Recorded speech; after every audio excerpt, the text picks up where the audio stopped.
தமிழகத்தில் பள்ளி கல்லூரி மாணவிகள் மற்றும் சிறுமிகளுக்கு எதிராக நடைபெற்று வரும் பாலியல் வன்கொடுமைகளை கட்டுப்படுத்த தவறிய விடியா ஸ்டாலின் அரசை கண்டித்து அதிமுக மாணவரணி சார்பில் சென்னை வள்ளுவர் கோட்டத்தில் மாபெரும் கண்டன ஆர்ப்பாட்டம் நடைபெற்றது. அதிமுக பொதுச் செயலாளரும் எதிர்க்கட்சித் தலைவருமான எடப்பாடி கே பழனிசாமி ஆணைக்கிணங்க நடைபெற்ற இந்த ஆர்ப்பாட்டத்திற்கு கழக மகளிர் அணி செயலாளரும் முன்னாள் அமைச்சருமான ப. வளர்மதி தலைமையேற்றார். கழக மாணவரணி செயலாளர் சிங்கை ஜி. ராமச்சந்திரன் முன்னிலையில் நடைபெற்ற இந்த கண்டன ஆர்ப்பாட்டத்தில் கழக மாணவரணி நிர்வாகிகள், தொண்டர்கள் உட்பட ஏராளமானோர் பங்கேற்றனர். திமுக அரசின் மெத்தனத்தால் பாலியல் வன்கொடுமைகள் தொடர்கதையாகி வரும் நிலையில் கும்பகர்ண தூக்கத்தில் இருக்கும் திறனற்ற ஸ்டாலின் அரசை கண்டித்தும் குற்ற செயல்களில் ஈடுபடுவோரை இரும்பு கரம் கொண்டு ஒடுக்க வலியுறுத்தியும் அதிமுக மாணவர் அணி சார்பில் கண்டன ஆர்ப்பாட்டம் நடைபெற்றது.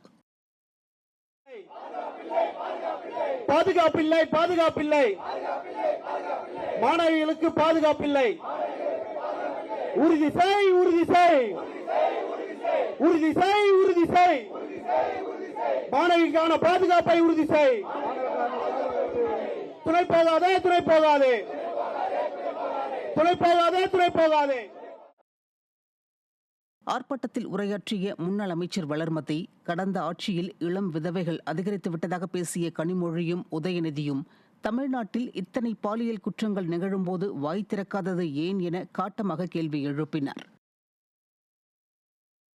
ஸ்டாலின் மாடல் அரசு தலைவர் மு.க. ஸ்டாலின் அவர்களே, அவருடைய சகோதரி கனிமொழி அவர்களே, நீங்கள் ஒரு கூட்டத்திலே பேசும்போது சொன்னீர்கள், தமிழ்நாட்டிலே தான் விதவைகள் அதிகமாக இருக்கிறார்கள் என்று. அதற்கு என்ன காரணம்? விதவைகள் அதிகமாக இருக்கிறார்கள் என்று சொன்னவர் கனிமொழி. ஆனால் இன்றைக்கு இவ்வளவு பாலியல் சீண்டல் நான் கொஞ்சம் தான் சொல்லியிருக்கேன். இன்னும் நிறைய 69 பேர் இன்றைக்கு அதிகாரப்பூர்வமாக இன்னும் கணக்கில் இணங்காத பேர் வாயை திறந்திருக்கிறாரா கனிமொழி? ஒரு பெண் தானே, நீ ஒரு பெண் தானே, இதுவரைக்கும் வாய் திறந்திருக்கிறாரா? இல்லை.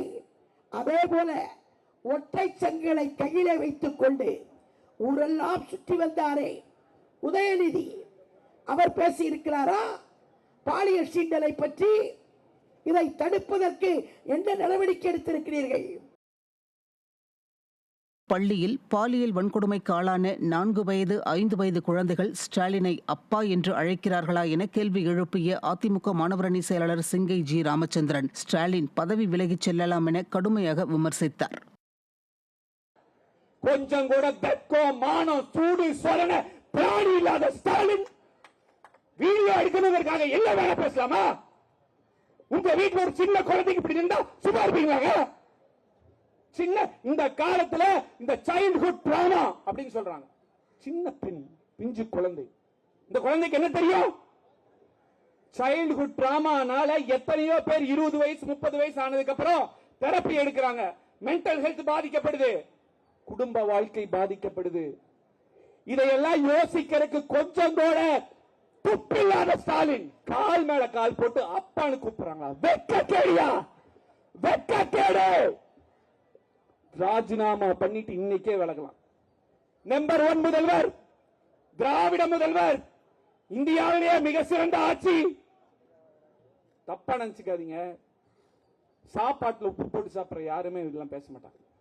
கொஞ்சமாவது மனசாட்சி இருக்கும் ஒரு மனிதனும் இதை சொல்ல மாட்டான். பாலியல் வழக்குகளில் நடவடிக்கை எடுக்க வேண்டிய முதலமைச்சர் ஸ்டாலின் விளம்பர போட்டோஷூட் நடத்தி கொண்டிருப்பதாக காட்டமாக விமர்சித்த அதிமுக தகவல் தொழில்நுட்ப அணி மாநில தலைவர் கோவை சத்யன், பாலியல் குற்ற செயல்களில் ஈடுபடுபவர்களே ஸ்டாலினை அப்பா என்று அழைப்பார்கள் என விமர்சித்தார். கடந்த 1 மாத காலத்தில் 63 பாலியல் வழக்குகள், அதுவும் கல்வி நிலையங்களில் பதியப்பட்டிருப்பது தமிழகத்திற்கு இந்திய துணைக்கண்டத்தில் மிகப்பெரிய தலைகுனிவை ஏற்படுத்தி இருக்கிறது. இதற்கெல்லாம் நடவடிக்கை எடுக்க வேண்டிய பொம்மை முதல்வர் தமிழகத்தின் முன்னணி நடிகர் மு.க. ஸ்டாலின் அறிக்கையும் நாடகமும் நடத்தி கொண்டிருக்கின்றார். அனைவரும் என்னை அப்பா என்று அழையுங்கள் என்றார்.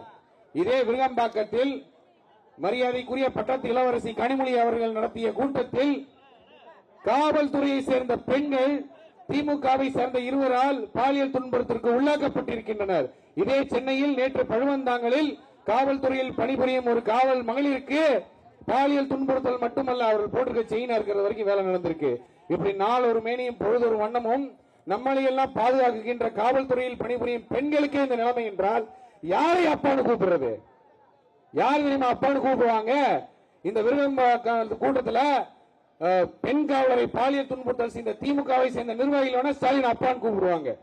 யார் அந்த சார்னு கேள்வி கேட்டதற்கு இன்று வரைக்கும் விடை இல்லை. அப்ப யார் ஸ்டாலின் அப்பான்னு கூப்பிடணும்? அந்த யார் அந்த சாரில் முதலில் பிடிப்பட்ட ஞானசேகரன் ஒருத்தர் இருக்காரு, திமுக சேர்ந்தவர். ஞானசேகருக்கு வேணா மு க ஸ்டாலின் அப்பாவா இருப்பாரு.